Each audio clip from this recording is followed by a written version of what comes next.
Hello, I'm Sandy Rogers, and this is the Ace Dog Vlog.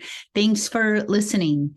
Today I want to talk about my Rolodex.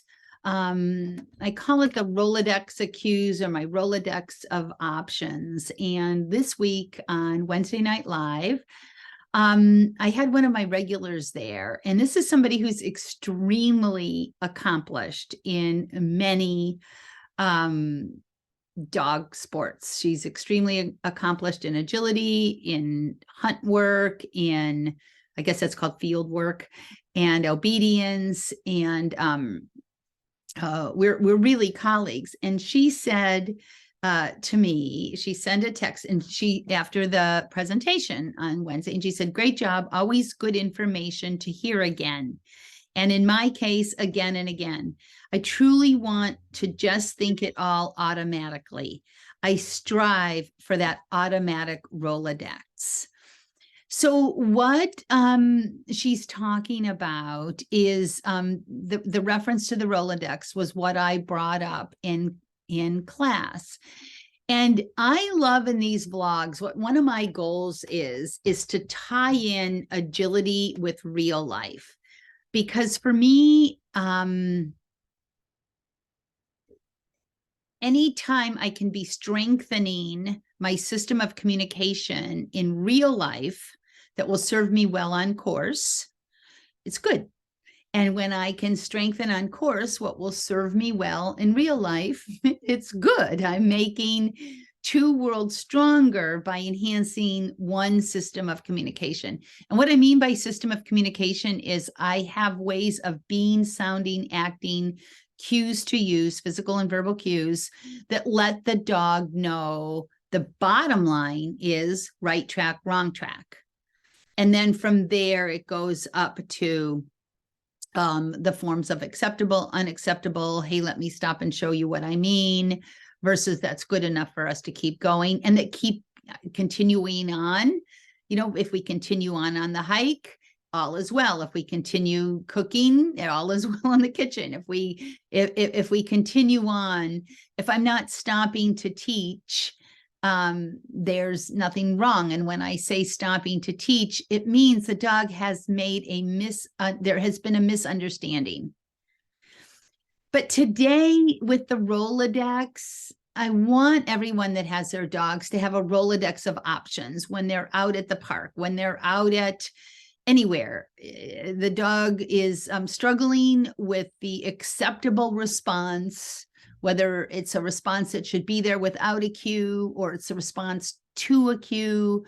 The dog needs your help. The dog is, yo, I'm off track. I need a teacher here.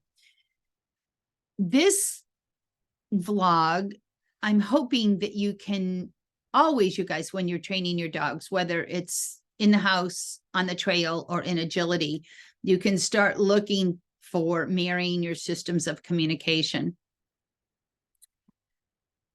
But today I want to talk about agility specifically, and this Rolodex of cues or Rolodex of options.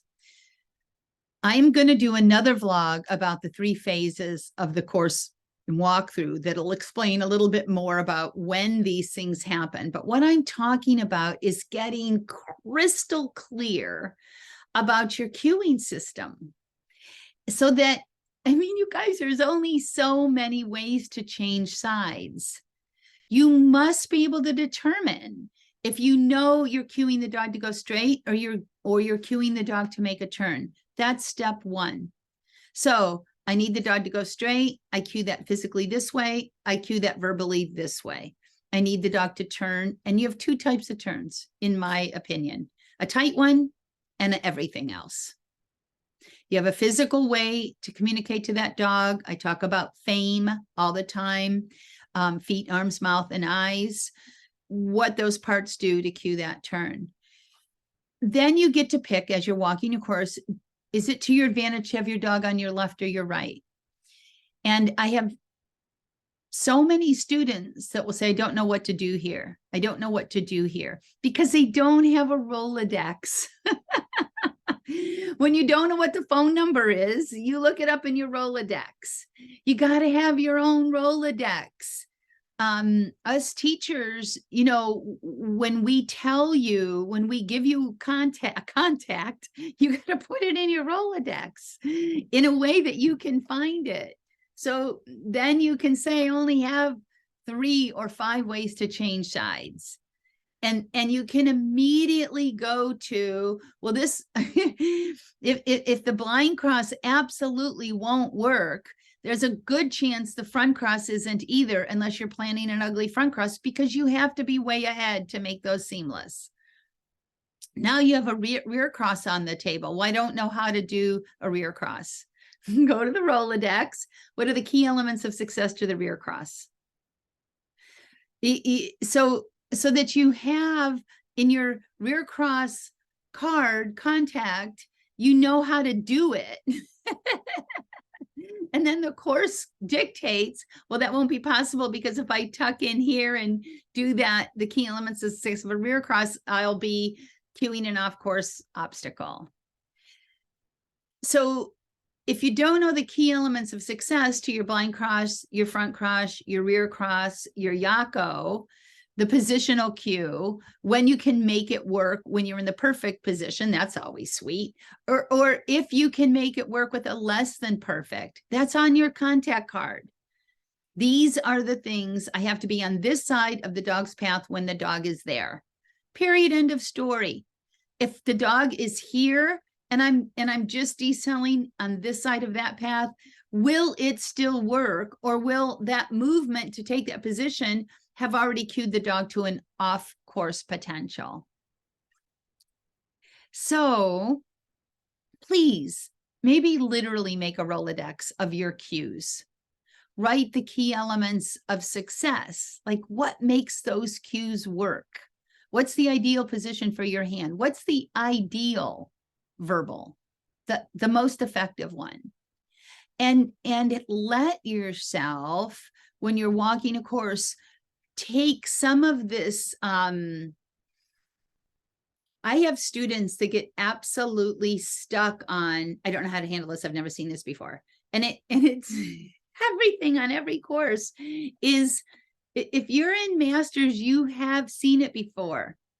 And recognizing that you don't recognize truly means, this is information I'm giving you, it's not up for grabs, that you haven't taught yourself how to recognize configurations. I say this all the time. Configurations make up sequences. Sequences make up courses.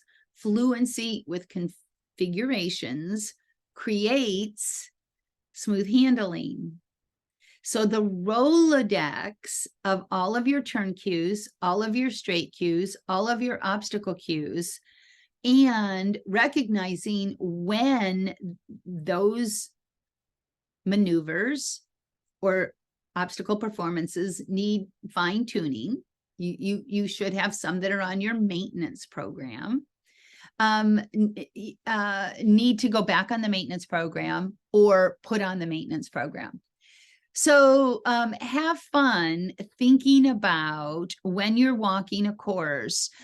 Don't go into, I can't, I'm not sure. As soon as you hear that in your brain, just thank your brain, that's not useful. Go give yourself a little bit something more concrete to sink your teeth into.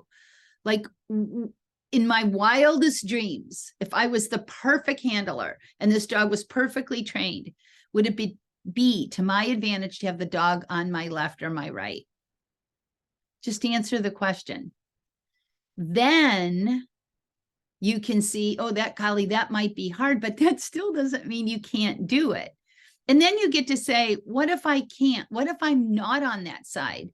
Then you can say, it's not going to be possible for me to stay on course from this side. I will have to do my best by saying, oh, that's a throttle to a rear. I'm not good at them. I haven't practiced them in a while. But what are the key elements of success? Because if I do all of the parts, maybe I'll get it. And you can always go over to the practice jump. I'm talking right now if you're at a trial, and break it down. If you're in class, you could break it down then, whatever your pieces. So that's the back to kindergarten move. So let's add that to our Rolodex card. We've got our blind cross or a front cross or our rear cross or our straight line. And then we've got the key elements of success to pulling it off.